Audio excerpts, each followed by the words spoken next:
Motion and performance capture is a relatively new form of acting performance. It's been used in animations and movies with CGI characters, although it is mostly used in modern video games that take place in a 3D environment.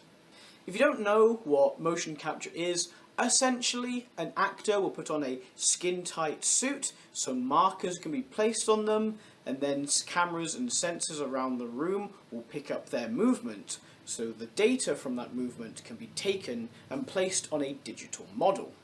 Ever since Detroit Become Human, released in 2018, I've been fascinated by motion capture, as that game used it a lot.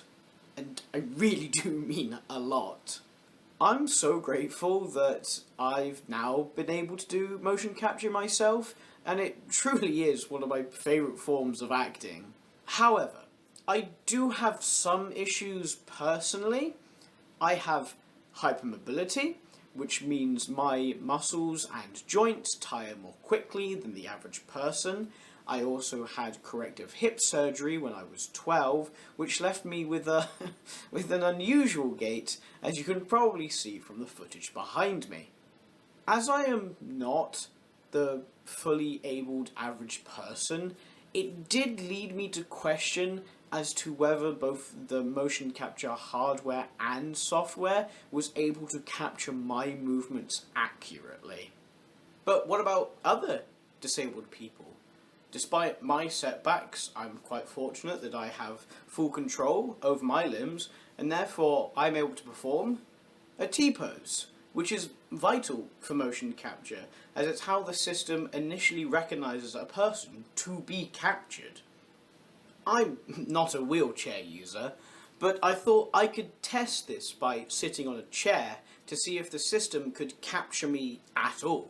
Initially, there were some reflections on the back of the chair, which the system thought were markers. So if the wheelchair were to have any reflective parts, that's issue number one. Secondly, if I sat all the way back in the chair, the markers on my back were not able to be captured. So if the wheelchair doesn't have a low back, or the person isn't able to lean forward, that's issue number two. Once we were able to capture me, the software got very confused. I had literally no idea why this happened, and neither did anyone else, but it thought I was some very thin and stretched out Slenderman individual. Which brings us to issue number 3, of not being depicted accurately in motion capture if you're a wheelchair user or unable to stand to perform a T-pose. I think it's a real shame because it shows why there's a distinct lack of disabled representation in video games via motion capture performance. Take The Sims, for example.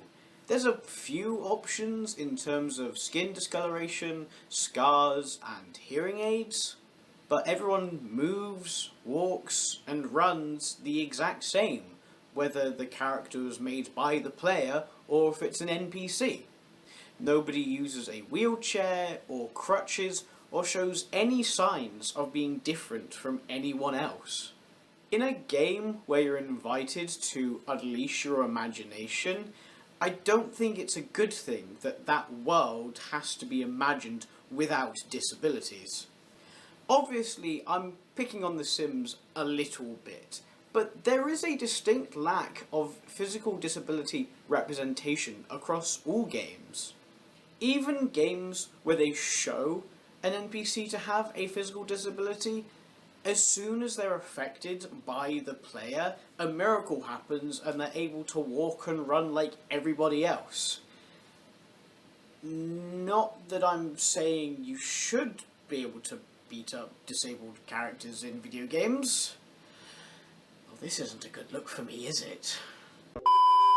Anyway, there are better cases of characters being shown with physical disabilities in video games.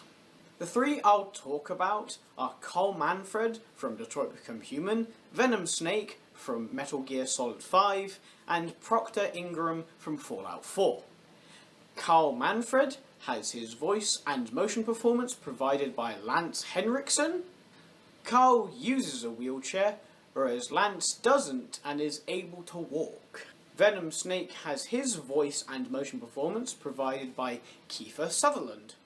Venom Snake has a prosthetic arm, whereas Kiefer doesn't. Are you starting to see a pattern here? And Proctor Ingram has her voice provided by Carrie Walgren. Ingram has both her legs amputated and uses power armor to walk around, similar to as if someone had prosthetic legs. However, Carrie isn't a double amputee and is therefore a fully abled person. As you can see, if a character has some form of physical disability, they're not played by someone with the same disability, or a disability at all. And I get the argument that they're actors, the whole point is to portray characters they're not, but disabled actors exist. Shouldn't they be the ones filling the roles of these disabled characters? Plus, I think it would make for a much more compelling and authentic character if they're played by someone who has the same disability. You may have noticed that I said Carrie Walgren only provides her voice for Proctor Ingram, so why even bring her up in my motion capture argument at all? Well, that's simply my point. The great thing about motion capture is that it can be done completely separate from the voice acting. So, if a character has to have a certain voice and move a certain way, you can have two different people doing those two things separately. Therefore, you could have a disabled person doing the motion capture of a disabled character, and have someone else do the voice if you so choose. And thanks to my friend Adam there, who provided his voice to help prove my point. This brings us to the why. Why is there a lack of physically disabled actors in motion capture? As you saw earlier, it seems to be a limitation of the system. The T-pose itself is inaccessible to certain disabled individuals, and it doesn't get much better. I did some motion capture for this video, which included a range of things, running, walking, jumping, things that just showed how I move differently from the average person. But weirdly enough, the thing that showed the software failing the most was me standing on one leg, specifically my left leg, for 60 seconds. Due to my previous corrective hip surgery, my hips are much wider than the average man.